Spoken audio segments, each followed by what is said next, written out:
kalau saya lihat um, apa yang dilakukan oleh pengacara-pengacara dalam persidangan tersebut, saya nggak perlu menyebutkan siapa namanya, tapi yang jelas tindakannya memang kurang elok ya, kurang pantas dilakukan oleh seorang pengacara. Jadi seorang pengacara itu harus memegang teguh kode etik advokat. Di sini salah satunya adalah kita juga harus menghormati aparat-aparat penegak hukum yang ada. Di situ kan ada hakim. Jadi tindakan apa yang dilakukan oleh pengacara tersebut memang saya lihat kurang elok ya, kurang pantas dilakukan sebagai seorang pengacara. Di sini seorang pengacara adalah profesi yang terhormat, officio nobile, itu memang harus kita pegang teguh, dan apa tindakan yang mereka lakukan kemarin itu tidak mencerminkan seorang pengacara yang baik ya, kalau saya lihat.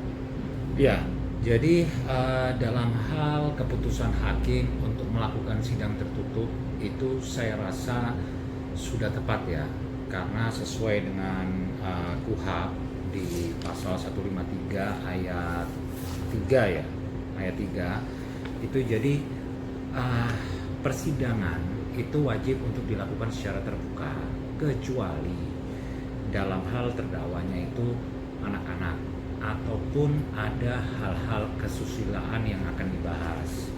Jadi mungkin hakim melihat kesaksian yang akan ada di persidangan tersebut mengarah ke sana, mengarah kepada hal-hal kesusilaan.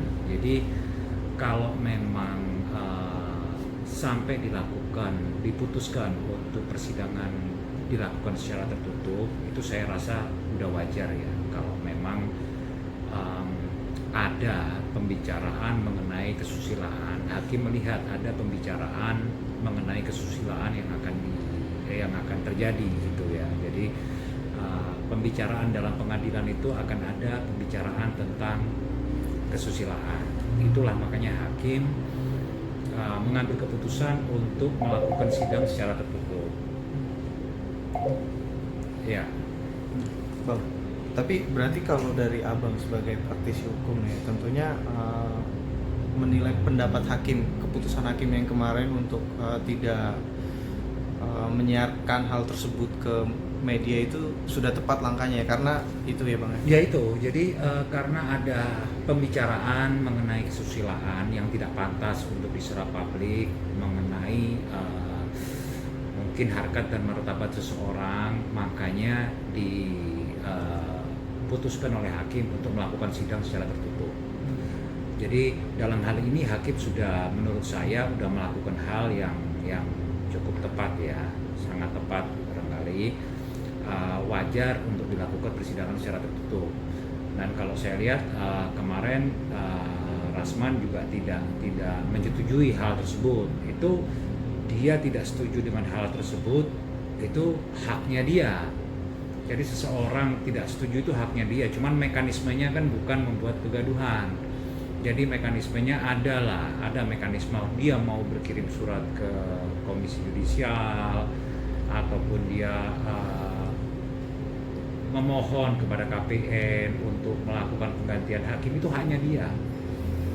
Jadi tapi tidak untuk melakukan memancing keributan seperti kemarin gitu loh. Jadi saya rasa hakim memutuskan untuk persidangan secara tertutup udah tepat ya. Oke. Bang, terkait yang menjadi menuai pro dan kontra itu kan terkait salah satu pengacaranya Bang Rasman ini kan naik ke atas meja hakim ya bang, maksudnya meja persidangan itu mungkin seperti apa bang menanggapi bang? Ya, itulah tindakan yang tadi awal saya bilang sangat tidak pantas dilakukan seorang pengacara ya, tindakan yang memprovokasi, tidak menghormati pengadilan, dan hal-hal seperti itu sebenarnya sudah diatur. Jadi di KUHP sudah ada, di pasal 216 itu sudah disebutkan, 217 juga sudah disebutkan. Jadi tindakan dia membuat kegaduhan itu ada pidananya. Jadi terus terang aja, hari ini tadi saya dapat kopi ya siaran pers dari Mahkamah Agung. Di sini poin-poinnya terkait sidang 6 Februari kemarin, Mahkamah Agung mengeluarkan statement. Jadi yang pertama poin-poinnya, MA selaku pelaksana kekuasaan hakim tertinggi mengecam keras tindakan kegaduhan tersebut, itu yang pertama. Yang kedua, mereka Mahkamah Agung tidak mentolerir siapapun yang melakukan kegaduhan tersebut dan harus dimintai pertanggungjawaban. Bahkan Mahkamah Agung juga memerintahkan kepada KPN Jakarta Utara untuk melakukan laporan kepada aparat penegak hukum mengenai contempt of court tersebut, dugaan contempt of court tersebut. Nah, sekaligus melaporkan oknum advokat tersebut ke organisasi advokat yang menaunginya. Dan terkait sikap majelis hakim yang memutuskan untuk melakukan sidang tertutup, menurut mereka sudah pantas. Jadi sama dengan pendapat saya tadi, sudah pantas untuk dilakukan sidang tertutup. Terkait undur diri hakim dari pengadilan perkara, pengaturannya sudah ditentukan secara limitatif pada pasal 17 Undang-Undang Kekuasaan Kehakiman dan pasal 157 KUHP. Hakim tidak perlu mengundurkan diri dalam mengadili suatu perkara. Terus ada dua poin-poin lagi yang disebutkan juga oleh Mahkamah Agung. Jadi kalau dari informasi juga per hari ini saya dengar kabar bahwasanya organisasi advokat, Komisi Kode Etik yang Dewan Kehormatan yang menaungi organisasi advokat dari pengacara tersebut itu kalau tidak salah sudah mencabut keanggotaan pengacara tersebut dari organisasi tersebut. Bahkan saya juga sempat mendengar pembelaan pengacara tersebut, dia tidak mengundurkan diri, tapi dia tidak dipecat, tapi dia mengundurkan diri. Saya rasa ya itu wajar-wajar aja lah dia mengeluarkan statement seperti itu. Tapi yang jelas organisasi advokat tempat dia bernaung sudah mencabut keanggotaannya. Jadi secara tidak hormat, kalau nggak salah ya saya dengar seperti itu. Jadi saya rasa apa-apa yang terjadi sudah tepat ya. Dari satu sisi dari Mahkamah Agung memerintahkan KPN untuk melakukan laporan terkait dugaan tindak pidana terkait pasal 217 ataupun 216 KUHP itu udah betul dilakukan. Dan untuk organisasi advokat tempat pengacara tersebut bernaung juga sudah melakukan tindakan yang tepat. Ya saya rasa sudah bagus ya, apa yang sudah terjadi udah bagus. Seperti itu. Bang, tapi ini kan ya yang kita tahu ya salah satu pengacaranya itu kan sudah dipecat dari organisasi. Nah itu nanti kedepannya gimana Bang? Apakah masih tetap bisa menjadi pengacara atau seperti apa Bang? Jadi gini, seorang pengacara itu diangkat melalui sumpah di pengadilan tinggi dan harus menjadi anggota organisasi advokat. Kalau kita bahas tentang itu sangat lebar sekali. Ada permasalahan yang sekarang terjadi, jumlah organisasi advokat bukan single bar lagi. Jadi organisasi advokat di Indonesia ini bukan single bar lagi. Sekarang udah multi bar. Jadi udah banyak organisasi advokat yang tersebar di seluruh pelosok Indonesia, yang akhirnya apabila terjadi kejadian seperti hari ini tadi, salah satu organisasi advokat memecat dia akan pindah ke organisasi advokat yang lain. Nah, itulah kelemahan dari salah satu kelemahan dari multibar. Dan selama dia menjadi organisasi anggota salah satu organisasi advokat, ya dia masih tetap bisa beracara. Oh, berarti masih bisa ya, Bang? Masih bisa beracara kecuali sumpahnya dicabut oleh pengadilan tinggi tempat dia ngeluarin mengangkat sumpah advokat tersebut. Oke. Bang, ini kan sebenarnya Rasman katanya melaporkan hakim itu ke Komisi Yudisial. Apakah akan berimbas ke perkara sidang yang berlangsung, Bang? Jadi Kan gini, dia beliau kan juga bilang katanya mau minta hakim itu untuk diganti ya kemarin. Itu seperti apa, Bang? jadi gini, keberatan dia mengenai sidang tertutup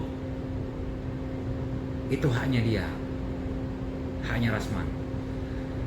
Keberatan mengenai hakim tersebut, dia pengen hakim tersebut diganti, dia lapor ke Komisi Yudisial, itu haknya Rasman untuk berkeberatan. Memang mekanismenya seperti itu, bukan membuat gaduh.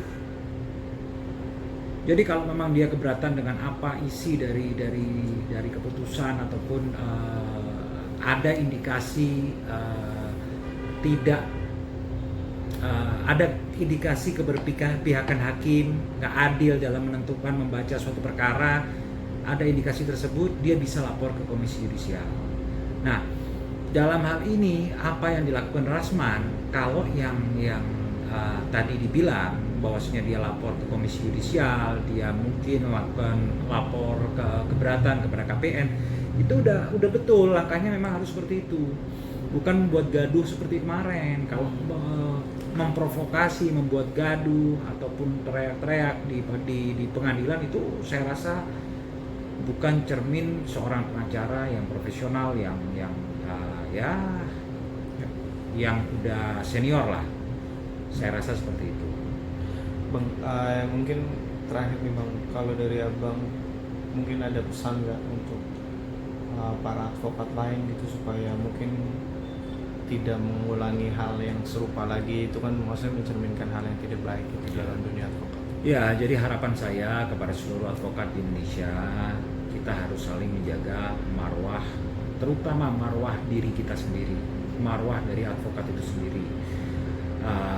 Seperti kita tahu, advokat adalah profesi yang terhormat. Jadi itu harus kita jaga. Jangan kita tunjukkan dengan sikap-sikap arogan, jangan kita tunjukkan dengan sikap-sikap barbar, dengan sikap-sikap yang tidak mencerminkan profesi advokat itu sendiri.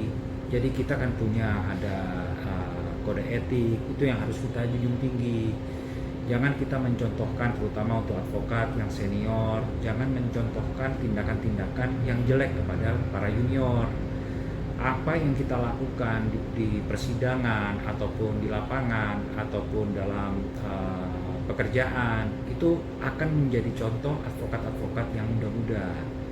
Jadi saya rasa ayolah kita para advokat, kita semakin profesional dalam menjalankan pekerjaan profesi kita. Jadi kita junjung tinggi kode etik advokat, kita junjung tinggi saling menghargai kepada para penegak hukum yang lain, seperti kita tahu kepolisian, hakim, jaksa. Ayolah sama-sama kita menjunjung tinggi kode etik masing-masing. Supaya apa? Supaya peradilan di negara ini bisa jadi lebih baik lah. Ke depan insya Allah saya yakin bisa jadi lebih baik. Oke, good.